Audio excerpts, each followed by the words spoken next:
You are watching Xirtus. Have you guys heard of the EctoLife, the world's first artificial womb facility? Yeah, I did. That's creepy. Yeah. Let's do like a pseudo walkthrough of this. We're gonna just like in the background. I'll not have sound. I'll see if I can get the subtitles on, and you just get the idea. We'll just talk about it. You've seen this idea. That's where I was born. Right? No. I was saying you're the I was actually saying since you were actually born and raised, you're probably like not like this. You're like that character in the Matrix that can't be plugged in. You know, you're like real. But how come you don't have any holes? Yeah, you don't have any holes. This idea, though, that there's there's 30,000 at a time babies that can be gestated in these giant labs, and then they can even, the way we recycle water, they can recycle the filth. Women, when they have a baby, they excrete. Persons, they excrete the waste. They don't just reconsume it and give it to the baby. But in this kind of a facility, you would just be able to take all the waste and turn it into some sort of a fermented mold yeast that can be turned back into a sugar protein in a food and glucose and fed to the baby. And doesn't that look like the Matrix? Kind of. Yeah, of course. How do you get a front row baby? I don't want a nosebleed baby all the way in the back. I want to be yeah, it's splash. You want the splash zone. I want that premium baby. Splash zone. Well, babies a year.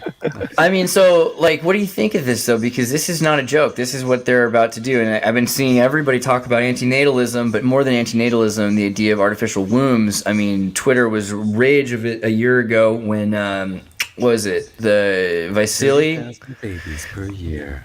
Vitalik? You should just put a Neuralink chip in their head and then call everybody xenophobes when they take your jobs in 20 years. Be like, bro, you're just hating on that baby because it'll still be a baby when it takes your job too. Yeah. Well, you're not a grown baby just running around. You're Uber Eats. I'm like, damn. They're like, don't worry, you could still be a trash man or a coal miner if you're. I love it because it sounds like you're telling a joke, but that's literally what they're saying they want to do. That's actually what they're like. Those babies, when they grow up, are they going to get the same treatment as like eugenics babies? Like, what do you mean? They're going to be like put into like the camps and trained to be our perfect soldiers? In terms of attitudes, like I don't know if we're going to just entertain that you're going to have these children that came from artificial wombs and you're like that show up on I don't know. So this is, to me, it's interesting because again with the born and raised thing. So we've already been living in Gattaca and people don't think about it a lot, but genetically modified in vitro fertilization, you get like a perfect egg as best you can, perfect sperm as best you can. You're matching up promoter sequences, and they can do pretty good stuff. So if you're looking at super rich people that in China all of a sudden have 6-foot tall children with triple-digit IQs, and it wasn't so this is just straight eugenics then. Is basically what we're talking of course. About. I mean that's taken to the like crazy next level. Well, so where is Raëlism?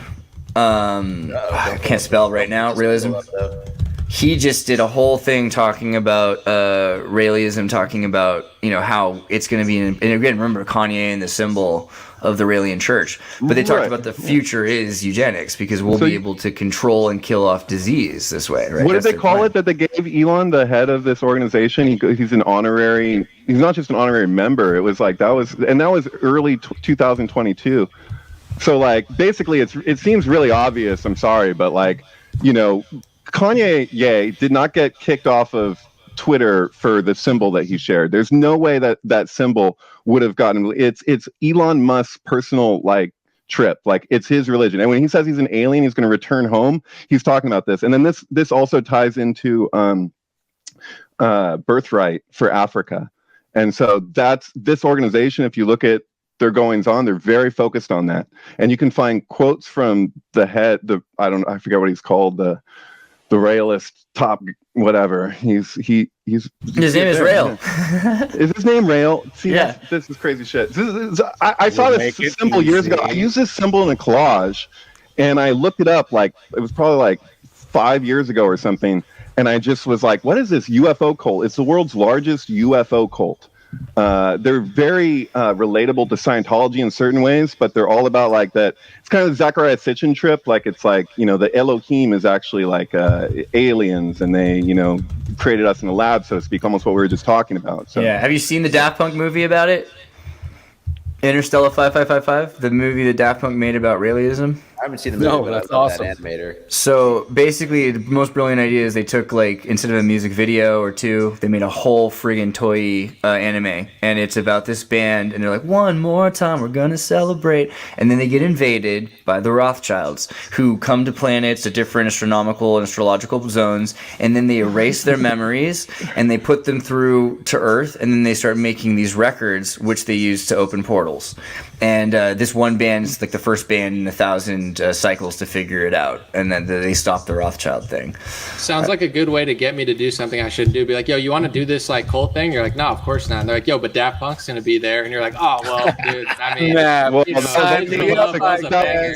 That I was hear the you on Burger that, Man actually. trick. You tell people that Daft Punk was going to play at the fucking trash fence. Oh, that's right. At like fucking 4 a.m. or whatever, and then there'll be people out there, and people would fall for it every year. They did it year after year. Right. But there's I'm always like, that is it chance gonna- that they the album could gonna be fucking be fire? there. Right. The album's fire. I might be there, but if it's like just a rehash of old stuff, then it's whatever. But Who were you saying? William John. You were saying he was a journalist like Ike. Who was? The guy who started Raëlism is a French journalist, kind of just like David Icke was. He had, a Kundalini awakening. Right. But David Icke was Lucis Trust. 1971 France, you know what I mean? Dude. So it's, woo. If you look at David Icke's first 2 books that are pretty hard to find, they're like small publications. They're all about Lucis Trust. Like he was just like, that was his whole thing. And so Do that's you a guys lot know of what Lucis context Trust there. is? You know what he's talking about? Lucis Trust. Have you heard of that?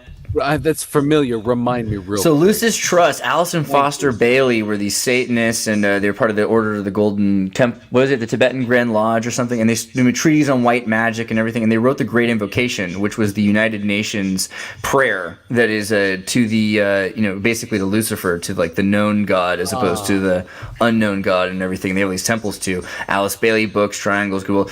It's a Thelema adjacent kind of group.